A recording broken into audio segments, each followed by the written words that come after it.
सभी स्टूडेंट्स को नमस्कार। बेटा सबसे पहले तो आप सभी बच्चों का हार्दिक अभिनंदन और स्वागत चैनल पर। और मैं आपको बता दूं कि इस वीडियो के माध्यम से हम लोग जो हैं डिस्कस करेंगे आपके कोटा विश्वविद्यालय के जो पब्लिक एड से रिलेटेड इम्पोर्टेंट क्वेश्चंस हैं बीए पार्ट फर्स्ट के फर्स्ट पेपर के। और प्राइवेट और रेगुलर दोनों के हैं ये। तो पेपर का पैटर्न, कौन सी बुक पढ़नी है और कौन कौन से इंपॉर्टेंट क्वेश्चंस हो सकते हैं, इसको लेकर के ये वीडियो है। और आप सबको पता ही है, जो मुझे नहीं जानते हैं वो एक बार पुराने वीडियोस को आप इंपॉर्टेंट क्वेश्चंस को देख करके देख लें। लास्ट ईयर भी मैंने अपलोड किए थे, जिसमें से कितने क्वेश्चन मिले हैं उससे एक बार आप आइडिया ले सकते हो। हालांकि ये सिर्फ इंपॉर्टेंट क्वेश्चंस ही हैं, इसका मतलब ये नहीं है कि सारे क्वेश्चन मिलेंगे। इस चीज़ का आप लोग ध्यान रखें।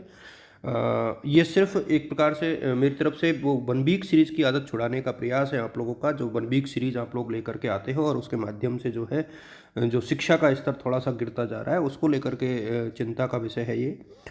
तो देखिए, दो पेपर यहाँ पर होते हैं और पब्लिक एड में कोई प्रैक्टिकल नहीं होता है। और दो पेपर 3-3 घंटे के हो रहे हैं, 100-100 नंबर के हो रहे हैं।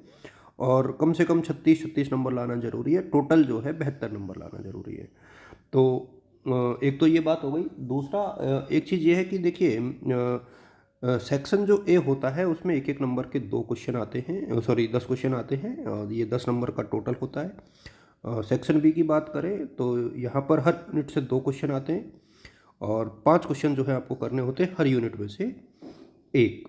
और लगभग 250 शब्दों में इसकी आंसर राइटिंग करनी होती है, इसका मतलब लगभग 2.5 पेज।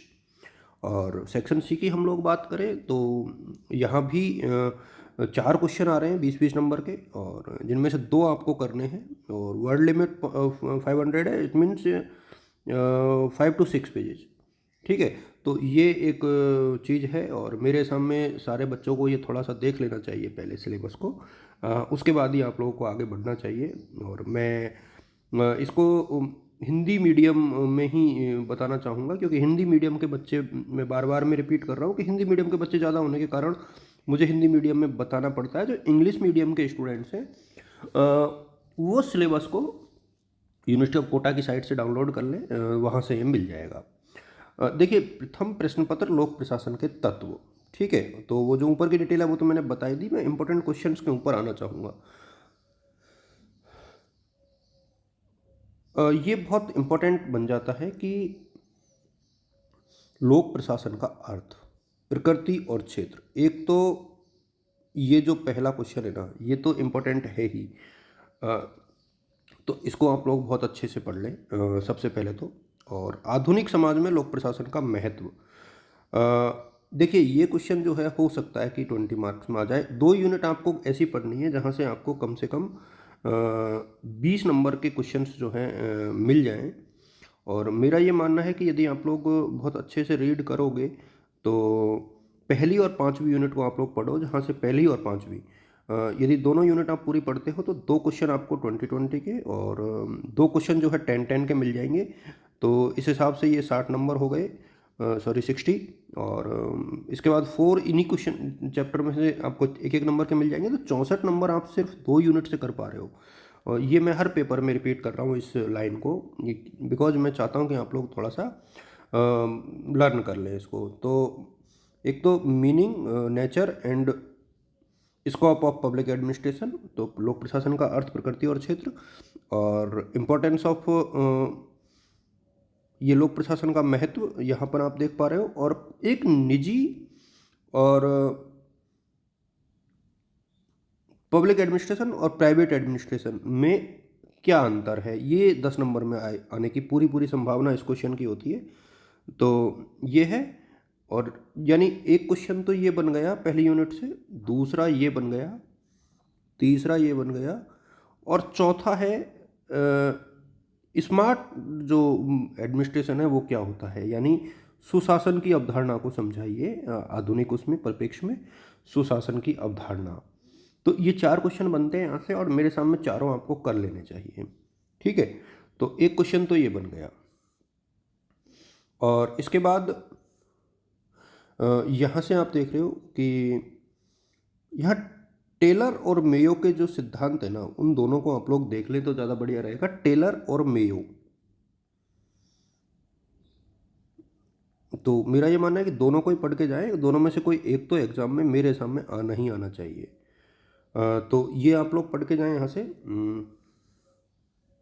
इसके अलावा ये जो क्वेश्चन बनता है कि लोक प्रशासन का जो है अन्य सामाजिक विज्ञानों से क्या संबंध है।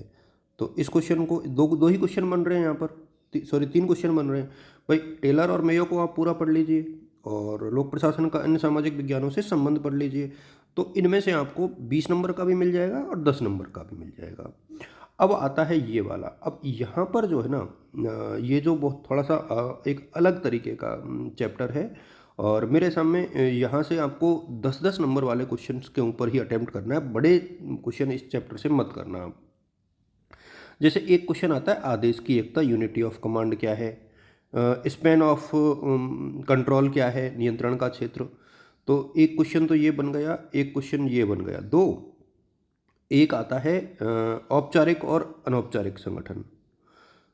3 इन दोनों में अंतर पूछ लेता है कई बार। तो 3 क्वेश्चन और ये 10-10 नंबर में ही आपको इम्पोर्टेंट करने हैं मेरे सामने।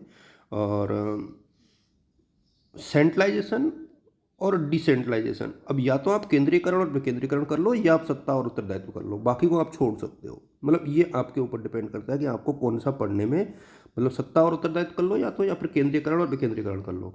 कोई भी एक कर लोगे तो क्वेश्चन आपको मिल जाएगा। यदि हम लोग बात करें, ये यूनिट थोड़ी सी बड़ी बन जाती है। भाई एक तो मनोबल और अभिप्रेरणा में क्या अंतर है, और अभिप्रेरणा की यदि हम लोग बात करें मोटिवेशन की, तो मोटिवेशन की जो एक तो 2 फैक्टर थ्योरी है और हजवर्ग और मॉस्लो को जरूर पढ़ ले। मेरा कहने का मतलब यहाँ पर यह है कि इसमें से आप लोग हजवर्ग और मॉस्लो को जरूर पढ़ ले। काफ़ी इम्पोर्टेंट है दोनों ही। और मैं खुद भी शायद इस पेपर में आप लोगों की कुछ सहायता कर पाऊँगा, मैं पढ़ाऊँगा ज़रूर इसको थोड़ा बहुत। और इसके लिए आप लोग जो है अपने जो मेरा परंपरागत चैनल है सरदार पटेल इंस्टीट्यूट कोटा, उसको आप लोग ज्वाइन करके रखें। ये थोड़ा सा आप लोग ध्यान रखें। कार्मिक प्रशासन की यदि हम लोग बात करें, नौकरशाही का अर्थ, प्रकृति और इसमें से अपन ने छोड़ दिया था। तो एक तो अभिप्रेरणा वाला और एक प्रत्यायोजन को जरूर देख लें आप लोग, प्रत्यायोजन यानी डिलेगेशन। और इसके अलावा लीडरशिप के कुछ सिद्धांत हैं, वो बुक में से देख लें आप अपने हिसाब से। और स्टाफ और सूत्र में क्या अंतर है, ठीक है। तो बस इतना सा आप लोग देख लें, ज़्यादा डिटेल में नहीं जाएं। ये भी चैप्टर बहुत बड़ा है, ये ऐसा लग रहा है बाकी बहुत बड़ा चैप्टर है, बहुत बड़ी यूनिट है ये। और निश्चित तौर पर इसको पढ़ना जो है आसान नहीं है, लेकिन फिर भी पढ़ना तो पड़ेगा ही। और एक चीज़ यहाँ पर आप देखोगे कि जो पर्सनल एडमिनिस्ट्रेशन यानी कार्मिक प्रशासन है, इसमें पहला क्वेश्चन तो ये बनता है कि नौकरशाही का अर्थ, प्रकृति और क्षेत्र क्या क्या है, और एक विकासशील समाज में इनकी भूमिका यानी नौकरशाही की भूमिका क्या होती है, इसको लेकर के एक क्वेश्चन।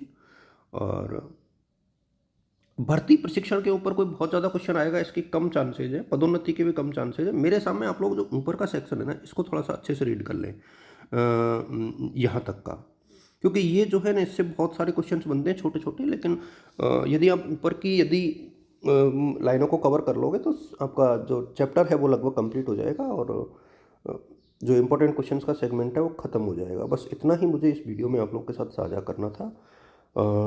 आप सभी को मेरी तरफ से शुभकामनाएं हैं और उम्मीद करता हूं कि ये जो वीडियोज आज मैं पब्लिक एड के सभी 3-6 पेपर डाल दूंगा, तो आप लोग आराम आराम से इनको देख लीजिए। Thank you so much.